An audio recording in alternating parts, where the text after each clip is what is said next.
দশমীতে দেবী বরণের নিয়ম অনেকেই জানেন না।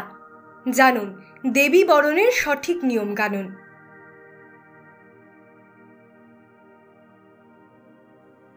দশমী মানেই উমার কৈলাসে ফেরার পালা। চারিদিকে বিষাদের সুর, ভারাক্রান্ত মন নিয়েই সকলে ঘরের মেয়েকে বিদায় জানায়। উৎসবপ্রেমী বাঙালির সবচেয়ে বড় পার্বণ এই দুর্গাপুজো।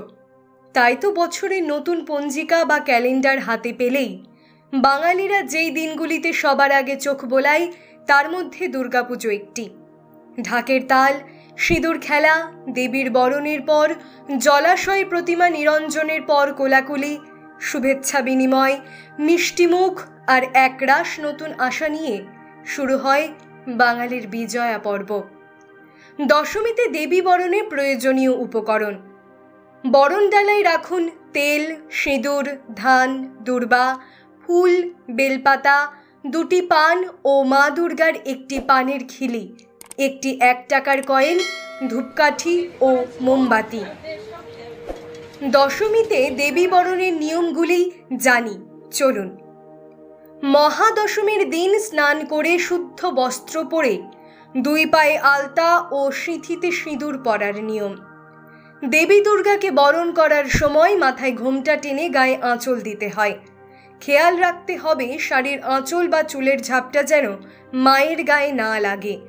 সবার প্রথমে মা দুর্গার কপালে ও বাম হাতের শাখায় সিঁদুর দেবেন। এরপর গালে সামান্য সিঁদুর লাগান। 3 বার পান পাতা দিয়ে মুখ মুচিয়ে পায়ে ধান, দূর্বা ও ফুল বেলপাতা অর্পণ করুন ভক্তি মনে। এরপর মাকে মিষ্টিমুখ ও জলপান করিয়ে সবশেষে হাতে গুঁজে দিন পানের খিলি।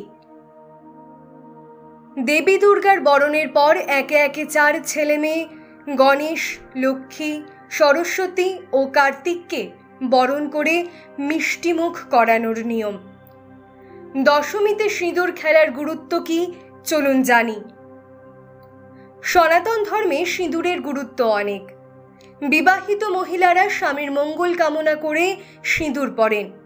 সিঁদুরকে মনে করা হয় ব্রহ্মার প্রতীক। এদিকে ব্রহ্মা জীবনের সমস্ত কষ্ট দূর করে আনন্দে ভরে রাখেন বলে বিশ্বাস করা হয়। সিঁথিতে সিঁদুর পড়লে কপালে ব্রহ্মা অধিষ্ঠান করেন বলেই মনে করা হয়। এই কারণে দশমীর দিন হিন্দু শাস্ত্র অনুযায়ী দেবী বরণের পর সিঁদুর খেলার নিয়ম রয়েছে। এটিকে সৌভাগ্যের প্রতীক বলে মনে করা হয়। অন্যদিকে কাত্যায়নী ব্রত উপলক্ষে কৃষ্ণের মঙ্গল কামনা করে গোপিনীদের সিঁদুর খেলার উল্লেখ পাওয়া যায় শ্রীমদ্ ভাগবতে। দশমীর দিন বিবাহিত মহিলারা আগে দেবীকে বরণ করেন, তাঁর কপালে সিঁদুর ছুঁয়ে সেই সিঁদুর একে অন্যের সিঁথিতে দেন। মনে করা হয় এতে সৌভাগ্য পাওয়া যায়। এই রকম ভিডিও দেখার জন্য আমাদের চ্যানেল সাবস্ক্রাইব করুন। ভালো লাগলে লাইক করুন, কোনো প্রশ্ন থাকলে কমেন্টস করুন।